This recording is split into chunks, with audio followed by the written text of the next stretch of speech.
নমস্কার বন্ধুরা, জানিয়ে দেব আজকের সর্বশেষ আপডেটগুলি। প্রথমে থাকছে সংবাদ শিরোনাম। ইউনূস তারেক বৈঠক, নির্বাচনের সময় পুনর্বিবেচনার কথা বলবে বিএনপি। নূরকে অবরুদ্ধ করে রাখার অভিযোগ বিএনপি নেতাকর্মীদের বিরুদ্ধে। ভারতে বিমান দুর্ঘটনায় তারেক রহমানের শোক। সরকার একতরফা নির্বাচন করতে উঠে পড়ে লেগেছে, জানালো জিএম কাদের।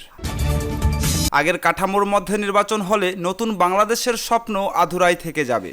এতক্ষণ শুনছিলেন সংবাদ শিরোনাম, এখন হবে বিস্তারিত।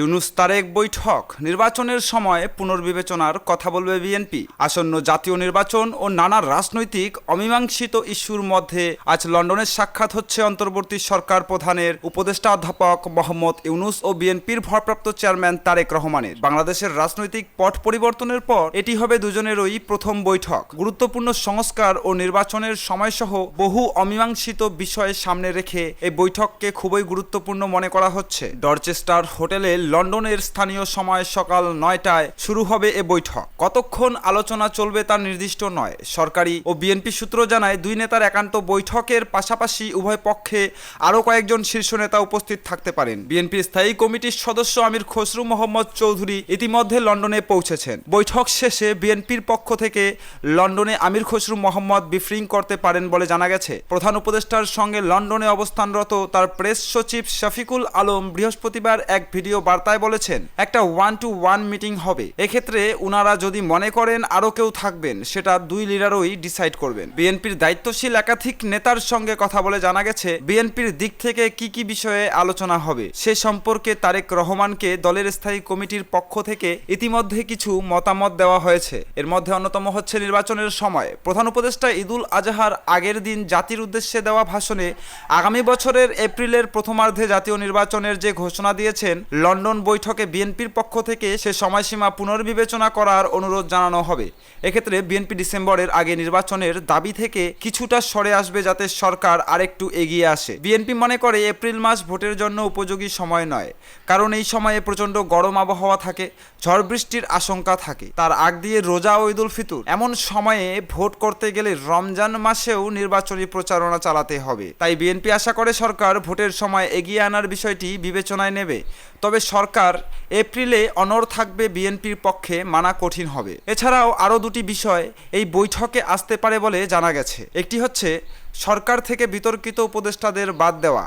সরকারের 3 জন উপদেষ্টার ব্যাপারে বিএনপি এর আগে যে আপত্তি জানিয়েছিল, সে বিষয়টি এ বৈঠকেও তুলে ধরতে পারেন দলের শীর্ষ নেতা। কারণ বিএনপির নীতি নির্ধারণী পর্যায়ের নেতারা মনে করেন, নির্বাচনে অন্তর্বর্তী সরকারের নিরপেক্ষতা বজায় রাখার স্বার্থে বিতর্কিত উপদেষ্টাদের অবহিত দেওয়া উচিত। অপর বিষয়টি হলো, সরকার ও প্রশাসনে থাকা বিগত স্বৈরাচারী আওয়ামী লীগ সরকারের সুবিধাভোগী বা দোসরদের দায়িত্ব থেকে সরানো। এছাড়া বিএনপি নেতারা ধারণা করেন, বহুল আলোচিত সংস্কার প্রসঙ্গে বৈঠক উঠতে পারে, তবে বিএনপির শীর্ষ নেতা নিজ থেকে এটি আলোচনায় তুলবেন না। প্রধান উপদেষ্টার দিক থেকে যদি সংস্কার কোনো বিষয় আলোচনায় তোলা হয়, সেক্ষেত্রে সিদ্ধান্ত নেওয়ার ক্ষমতা ইতিমধ্যে দলের স্থায়ী কমিটির পক্ষ থেকে ভারপ্রাপ্ত চেয়ারম্যানকে দেওয়া হয়েছে। যদিও সরকারের দিক থেকে বৈঠকে কি কি বিষয় আলোচনার প্রাধান্য পেতে পারে তা নিশ্চিত হওয়া যায়নি। তবে জুলাই গণ অভ্যুত্থানের নেতৃত্বে থাকা তরুণদের দল জাতীয় নাগরিক পার্টির নেতারা মনে করেন, মৌলিক সংস্কার ও জুলাই আন্দোলনে নির্বিচার মানুষ হত্যার বিচারের মতো বিষয়গুলো বৈঠকে বেশি গুরুত্ব পাবে। ফলে নির্বাচন, সংস্কার ও জুলাই ঘোষণা সহ নানাবিধ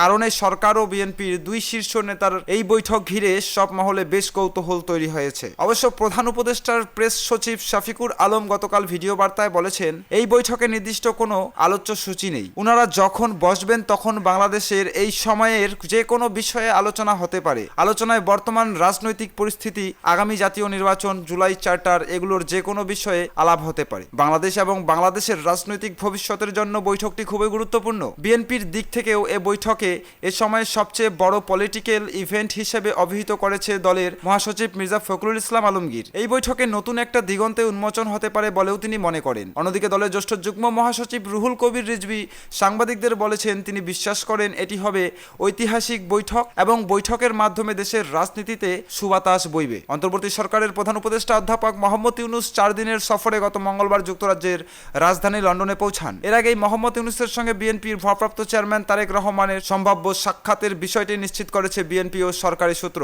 রাজনৈতিক মহল এই সাক্ষাৎ বা বৈঠককে গুরুত্বের সঙ্গে দেখছে। বৈঠক ফলপ্রসূ হলে নির্বাচনের সম্ভাব্য সময়, গুরুত্বপূর্ণ সংস্কার এবং জুলাই সনদ সহ আরও অনেক বিষয়ে অন্তর্বর্তী সরকার ও বিএনপির মধ্যে যে গুরুত্ব বা মতবিরোধ সৃষ্টি হয়েছে সেটা কমে আসতে পারে।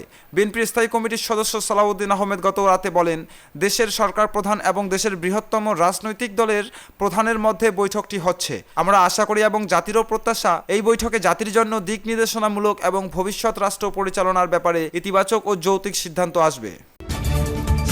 নূরকে অবরুদ্ধ করে রাখার অভিযোগ বিএনপির নেতাকর্মীদের বিরুদ্ধে। গণ অধিকার পরিষদের একাংশের সভাপতি নুরুল হক নূরকে অবরুদ্ধ করে রাখার অভিযোগ উঠেছে। বৃহস্পতিবার রাত 10টার পর থেকে পাটুয়াখালীর গলাপিচা উপজেলার পাতাবুনিয়া বটতলা বাজারে তাকে বিএনপির অনুসারী নেতারা অবরুদ্ধ করে রেখেছেন বলে তার দল অভিযোগ করেছে। গণমাধ্যমে পাঠানো এক বার্তায় গণ অধিকার পরিষদের উচ্চতর পরিষদ সদস্য আবু হানিফ দাবি করেন, নূরকে অবরুদ্ধ করে রেখেছে বিএনপি নেতা হাসান মামুনের লোকেরা। তার দাবি, বৃহস্পতিবার রাত 10টার পর থেকে গালাচিপা উপজেলার পাতাবুনিয়া বটতলা বাজারে বিএনপি নেতা হাসান মামুনের অনুসারীরা রাস্তায় গাছ ফেলে, গুলতি, রড, রামদা নিয়ে আমাদের পথ রোধ করছে। ইতিমধ্যে স্থানীয় কয়েকজনকে মারধর করে দুটি মোটরসাইকেল ভাঙচুর করেছে। রাত 11টার পরেও পুলিশ সেখানে গিয়ে পরিস্থিতি নিয়ন্ত্রণে আনতে পারেনি। এর আগে বিএনপির বিরুদ্ধে মিথ্যাচার ও অপপ্রচার করায় গলাচিপার নিজ এলাকায় নুরুল হকের বিরুদ্ধে বিক্ষোভ মিছিল ও সমাবেশ করেছে উপজেলা বিএনপির অঙ্গ সংগঠনের নেতারা। বৃহস্পতিবার উপজেলা বিএনপির সভাপতির কার্যালয় থেকে বিক্ষোভ মিছিল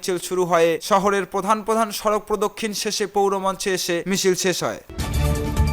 ভারতের বিমান দুর্ঘটনায় তারেক রহমানের শোক। ভারতের গুজরাটের আহমেদাবাদে ভয়াবহ বিমান দুর্ঘটনায় গভীর শোক প্রকাশ করেছেন বিএনপির ভারপ্রাপ্ত চেয়ারম্যান তারেক রহমান। বৃহস্পতিবার নিজের ভেরিফাইড ফেসবুক পোস্টে তিনি এই মর্মান্তিক ঘটনায় নিহতদের পরিবারের প্রতি গভীর সমবেদনা জানান। পোস্টে তিনি লেখেন, এটা হৃদয় বিদায়ক যে লন্ডনগামী একটি বিমান বিভিন্ন দেশের 242 জনকে বহন করছিলেন। ভারত থেকে উড্ডয়নের কিছুক্ষণ পরেই তা বিধ্বস্ত হয়ে পড়ে। যারা তাদের প্রিয়জনদের হারিয়েছেন তাদের পরিবারের প্রতি আমি গভীর সমবেদনা জানাই। আসুন আমরা সবাই এই শোকের সময়ে তাদের পাশে দাঁড়াই এবং আমাদের আন্তরিক প্রার্থনা ভাগ করে নিই। এর আগে বৃহস্পতিবার দুপুরে সেখানকার সর্দার বল্লভভাই প্যাটেল বিমানবন্দর থেকে যুক্তরাজ্যের লন্ডনের উদ্দেশ্যে বিমানটি রওনা দেয়। উড্ডয়নের কয়েক মিনিট পরই এটি বিধ্বস্ত হয়। বিমানে যে 242 আরোহী ছিলেন তাদের মধ্যে 230 জন ছিলেন সাধারণ যাত্রী আর বাকি 12 জন ছিলেন ক্রু। বিমান দুর্ঘটনায় বিমানে থাকা 242 আরোহীর সবাই নিহত হয়েছেন। বিমানটিতে করে যুক্তরাজ্যে যাচ্ছিলেন 169 জন ভারতীয়, 53 জন ব্রিটিশ, 7 জন পর্তুগিজ এবং 1 জন কানাডিয়ান নাগরিক।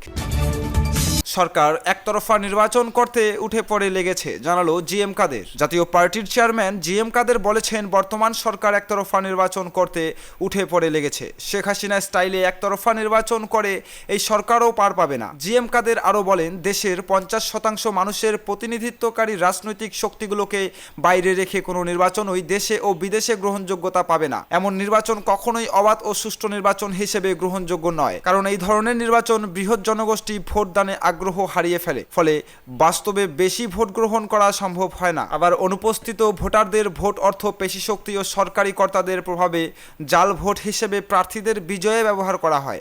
এ ধরনের নির্বাচন করে দেশে বিদেশে গ্রহণযোগ্যতা পাওয়া যাবে না। ফলে বর্তমান প্রেক্ষাপটে কাঙ্ক্ষিত বৈধ সরকার ও তার মাধ্যমে রাজনৈতিক স্থিতিশীলতা সম্ভব হবে না। তাই দেশের বিদ্যমান অর্থনৈতিক সংকট ও আইন শৃঙ্খলার ক্রমাবনতি রোধ হবে না। দেশ চরম বিপর্যয়ের দিকে চলমান থাকবে। জাতীয় পার্টি মহাসচিব মোহাম্মদ মজিবুল হক চুন্নুর সভাপতিত্বে অন্যান্যদের মধ্যে বক্তব্য রাখেন জাতীয় পার্টির প্রেসিডিয়াম সদস্য ব্যারিস্টার শামীম হায়দার পাটোয়ারি, আলমগীর শিকদার লোটন, লিয়াকত হোসেন খোকা। আগের কাঠামোর মধ্যে নির্বাচন হলে নতুন বাংলাদেশের স্বপ্ন আধুরাই থেকে যাবে। নির্বাচনের বিকল্প নেই, তবে আগের কাঠামোর মধ্যে থেকে শুধু একটা নির্বাচন যদি হয় তাহলে আমরা নতুন বাংলাদেশের যে স্বপ্ন দেখেছিলাম তা আধুরাই থেকে যাবে বলে মন্তব্য করেছেন জাতীয় নাগরিক পার্টির সদস্য সচিব আক্তার হোসেন। বুধবার রংপুরের পীরগাছায় উপজেলা এনসিপির কার্যালয় উদ্বোধন শেষে কথা বলেন তিনি। আক্তার হোসেন বলেন, বাংলাদেশে শান্তিপূর্ণ একটা নির্বাচন আয়োজন করতে হবে যাতে দেশে ভোটের সংস্কৃতি ফিরে আসে। বাংলাদেশের মানুষ 50 বছর পরে জীবন ও রক্তের বিনিময়ে যে সুযোগ পেয়েছে রাষ্ট্রটিকে নতুন করে গড়বার, তা আমরা হাতছাড়া করব না। জনগণের কাছে ক্ষমতার জবাবদিহিতা থাকতে হবে উল্লেখ করে এনসিপির এ নেতা বলেন, আগামীতে যে দলই সরকারে যাক না কেন তাদের জনগণের কাছে জবাবদিহিতা থাকতে হবে। সরকারকে তার প্রত্যেকটি কাজের স্বচ্ছতা নিশ্চিত করতে হবে। তিনি বলেন, ফ্যাসিবাদী শেখ হাসিনাকে বাংলাদেশের শাসন কাঠামো থেকে উৎখাত করা হয়েছে, কিন্তু রাষ্ট্র যেভাবে চললে এই বাংলাদেশে কেউ কখনো তার মতো ফ্যাসিবাদী হয়ে উঠবে না। তেমন একটা রাষ্ট্র বিনির্মাণ করতে হবে। দেশের বিচার ব্যবস্থা প্রসঙ্গে আখতার হোসেন বলেন, বাংলাদেশের বিচার ব্যবস্থায় যত মামলা তার তুলনায় বিচারক অনেক কম। আদালত পাড়ায় মানুষকে হয়রানির মধ্যে পড়তে হয়। দেশের মানুষ যাতে শান্তিতে অফিস আদালতের সুযোগ সুবিধাগুলো পায় এটা নিশ্চিত করতে হবে। তিনি বলেন, দেশের জন্য সংস্কারের মৌলিক রূপরেখা উপস্থাপন করছে এনসিপি। সেটিকে যদি বাস্তবায়ন করা সম্ভব হয় তাহলে দেশের অফিস আদালত জনগণের অফিস